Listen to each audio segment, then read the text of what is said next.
Greetings in the name of Jesus. I ask for your indulgence in the next few days. I'm having some problems with my breathing. Manila is not exactly pollution-free city by any stretch of the imagination. And when I came over here, I started suffering problems with my breathing, and if you notice, every once in a while in my videos I will cough, and that's part of the problem. The problem is that when I was young, I mistreated my body a lot. I smoked 2 packs of cigarettes a day. I worked in the coal mine, and I was also a firefighter for several years. And so all of these things, I think, are coming together, and my lungs just aren't what they used to be. I would covet your prayers.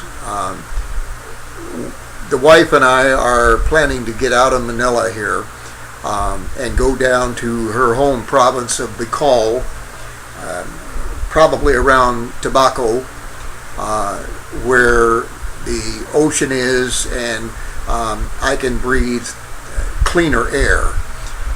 And I just covet your prayers there. It's kind of hard on us right now because in a little over a month I'm going to have to leave and come back in 2 or 3 days. Philippine law says that a foreigner who is living here has to leave once a year and come back in and get what they call a re-entry visa. And I'm going to go to Kuala Lumpur, Malaysia, in probably the second week in March, and that will take care of that. And then I'm going to have to pay my ticket off, the money that I borrowed from the bank on the ticket, and then I'm going to look into finding a place down there in Bicol.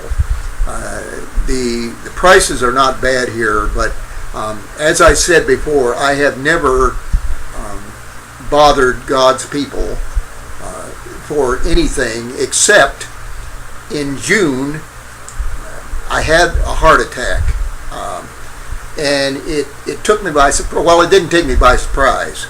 As a matter of fact, 6 days before it happened, I had a prophecy where it said that there was a night of great distress, and the prophet was taken out of his place. And I thought it would be like a tsunami or an earthquake or something like that. And I was taken out of my place. I went to the hospital, and I had pneumonia, and I had a mild heart attack.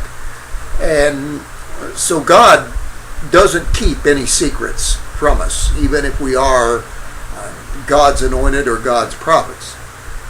And so I know pretty much what's going to happen to me before it happens.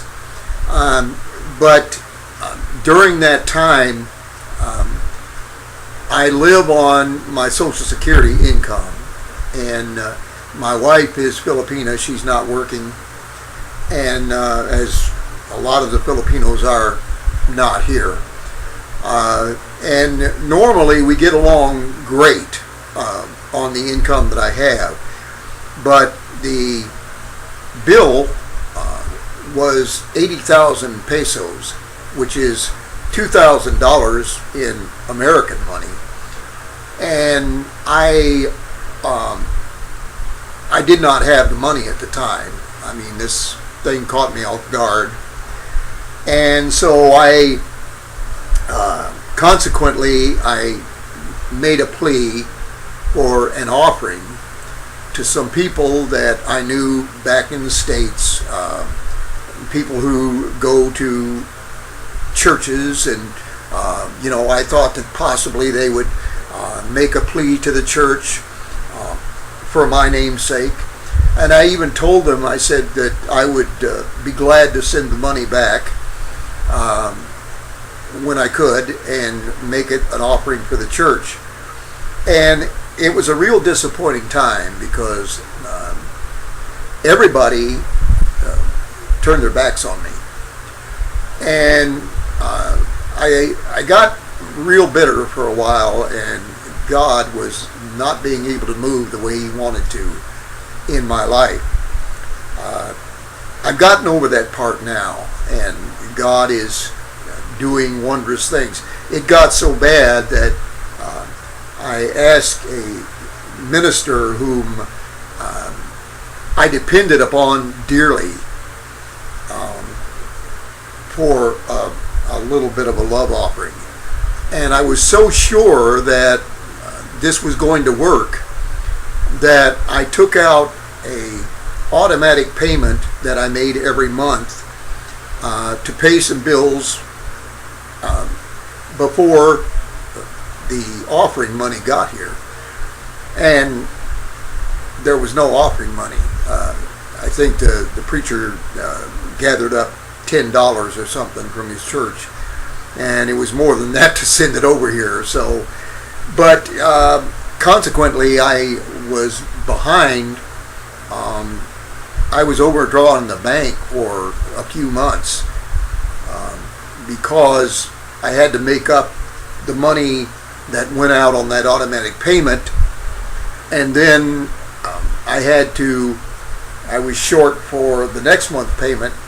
So, but that is taken care of, and God has been good, and I finally have that covered, and I'm not asking for anything but prayer and prayerful consideration for what God is going to do in my life. That's the only thing I ask for. I'm sure that we can get along fine. I don't think I'm going to be taken out of here suddenly just because I have to stay here for a while. We have, in this apartment, we have 3 more months on our contract as far as like a lease. And we've lived here for 2 years. So it's time that we got out. And the pollution is so bad here that my lungs are not able to take it. And I'm afraid that I will sleep early and I'll rest in the Lord if I don't get moved and get down to a place where the air is fresher. My wife and I were planning on moving out into the province. And I know that tobacco is near the Mayan volcano, but the Mayan volcano is nothing as far as pollution goes, like these jeepneys and these motorcycles, these tricycles every day going by, and my feet, I wear sandals, and I don't very seldom wear socks. And I can take my sandals off, and there'll be dirt marks where the straps weren't. In other words, the straps keep the dirt off. So you can tell that that's not good for anybody's lungs. So just keep in prayer for me, and I'm going to put up these videos as much as I can. It may not be as many as I put up a day, but I will put them up. I appreciate you all for listening, and I appreciate you all for your encouragements and prayerful remembrance. God bless you. May the Lord keep you. May the Lord keep your testimony, and may you shine because you know the Master. God bless you.